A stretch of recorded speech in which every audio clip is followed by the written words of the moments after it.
दोस्तों हमारे चैनल में आप सभी का स्वागत है। दोस्तों राधे राधे। दोस्तों आप सभी जानते हैं कि 16 अगस्त 2025 को कृष्ण जी का जन्मदिन बहुत ही धूमधाम से मनाया जाएगा, क्योंकि उसी दिन उनका जन्म हुआ था। तो चलिए हम जानते हैं कृष्ण भगवान जी की जन्म की कथा। दोस्तों हम जानेंगे कि कृष्ण भगवान जी का जन्म हुआ था तो क्या क्या घटनाएं घटी थी। वीडियो शुरू करते हैं। द्वापर युग में भोजवंशी राजा उग्रसेन मथुरा में राज्य करता था। उसके आतताई पुत्र कंस ने उसे गद्दी से उतार दिया और स्वयं मथुरा का राजा बन बैठा। जब वह राजा बना तो प्रजा बिल्कुल भी खुश नहीं थी, क्योंकि वह बहुत ही निर्दयी स्वभाव का था। दोस्तों इसी बीच देवकी, जो कंस की बहन होती है, वे अपनी बहन को बहुत प्रेम करता है। उसका विवाह हो जाता है। उसका विवाह देवकी का विवाह वसुदेव के साथ हो जाता है। जब अपनी बहन की विदाई करने के लिए कंस जाता है तो रास्ते में ही आकाशवाणी होती है, हे कंस, तू जिस बहन को इतनी प्रेम से लेकर जा रहा है वही बहन का संतान तेरे वध का कारण बनेगा। यह सुनकर कंस दंग रह जाता है और बहुत ज़्यादा क्रोधित हो जाता है। अपने बहनोई को जान से मारने की कोशिश करता है। इसी बीच में देवकी उससे विनयपूर्वक कहती है, मेरे गर्भ से जो संतान होगी उसे मैं तुम्हारे सामने ला दूंगी। बहनोई को मत मारो भैया, मैं हाथ जोड़ती हूँ, मैं तुम्हारे पैर पड़ती हूँ। दोस्तों वे अपने भाई से बहुत प्रार्थना करती है। उसके बाद कंस उसकी बात को सुन लेता है, लेकिन दोस्तों वह अपनी बहन और बहनोई को मथुरा के कारागृह में डाल देता है। वसुदेव देवकी की एक एक करके 7 बच्चे होते हैं। 8वां बच्चा होने वाला होता है। कारागार में उन पर कड़े पहरे बैठा दिए जाते हैं। उसी समय नंद की पत्नी यशोदा को भी बच्चा होने वाला होता है। उन्होंने वसुदेव देवकी के दुखी जीवन को देख 8वें बच्चे की रक्षा का उपाय रचा।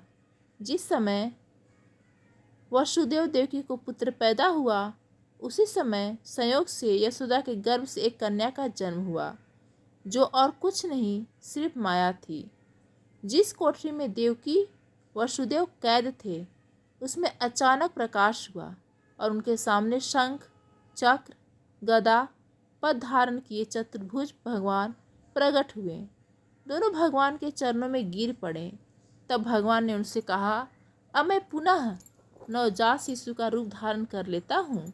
तुम मुझे इसी समय अपने मित्र नंदी जी के घर वृंदावन भेज आओ और उनके यहाँ जो कन्या जन्मी है उसे लाकर कंस के हवाले कर दो। इस समय वातावरण अनुकूल नहीं है, फिर भी तुम चिंता न करो। जागते हुए पहरेदार सो जाएंगे। कारागृह के फाटक अपने आप खुल जाएंगे और उफनती अथाह यमुना को तुमको पार जाने का मार्ग दे देगी। दोस्तों जब वसुदेव कृष्ण भगवान जी को लेकर जा रहे थे वृंदावन, तो बहुत तेज बारिश हो रही थी, वर्षा हो रही थी। बहुत मुश्किल से उन्होंने यमुना नदी को पार किया था। उसी समय वसुदेव नवजात शिशु रूप श्री कृष्ण को शुभ में रखकर कारागृह से निकल पड़े और अथाह यमुना को पार कर नंदी जी के घर पहुँचे। वहाँ उन्होंने नवजात शिशु को यशोदा के साथ सुला दिया और कन्या को लेकर मथुरा आ गए।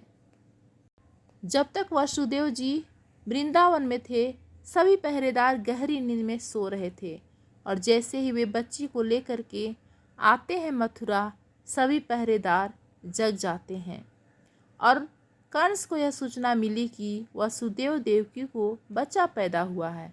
फिर क्या, कंस पूरा क्रोधित होते हुए आया कारागृह में और उसने बंदीगृह में जाकर देवकी के हाथ से नवजात कन्या को छीनकर पृथ्वी पर पटक देना चाहा, परंतु वह कन्या आकाश में उड़ गई और बोली, अरे मूर्ख, मुझे मारने से क्या होगा?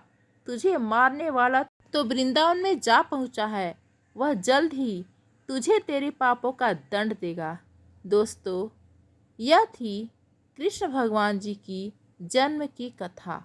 दोस्तों चलिए हम सोहर गीत प्रस्तुत करते हैं। सोने के कटोरिया में दूध भात, गोदिया कन्हैया पूते हो। यशोदा घूमी घूमी कान्हा के खिलावेली, चंदा के बोलावेली हो। सोने के कटोरिया में दूध भात, गोदिया कन्हैया पूते हो। यशोदा घूमी घूमी कान्हा के खिलावेली, चंदा के बोलावेली हो।